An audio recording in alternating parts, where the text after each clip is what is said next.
കനത്ത മഴയിൽ ഏലപ്പാറ പഞ്ചായത്തിലെ കൊച്ചുകരിന്തിരി പുല്ലാട്ടുപടി പാലം തകർന്നു.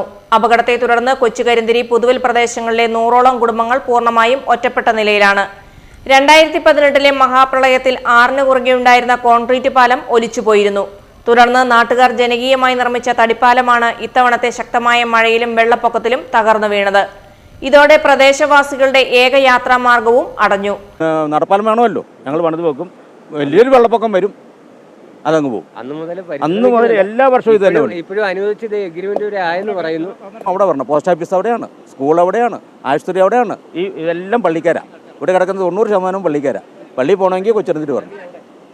3 പാലങ്ങളുടെ അവസ്ഥയാണ്. പിന്നെ ഇപ്പം 38 എസ്റ്റേറ്റുകാരൻ വന്ന് കുറേ പല അടിച്ചു. അതുകൊണ്ട് അതിലേ കിടക്കാം. അതും ഞങ്ങൾക്കത് പറയാനുമല്ല.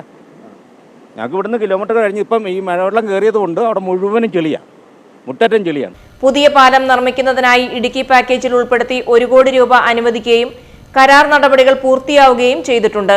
എന്നാൽ നിർമ്മാണം പൂർത്തിയാകാൻ ഏറെ സമയമെടുക്കുമെന്നതിനാൽ യാത്രാ തടസ്സം ഒഴിവാക്കാൻ നാട്ടുകാർ ചേർന്ന് വീണ്ടും താൽക്കാലിക തടിപ്പാലത്തിന്റെ നിർമ്മാണം ആരംഭിച്ചിട്ടുണ്ട്. സ്ഥിരം പാലത്തിന്റെ നിർമ്മാണം അടിയന്തരമായി പൂർത്തിയാക്കണമെന്നാണ് പ്രദേശവാസികളുടെ ആവശ്യം. News bureau, Elappara.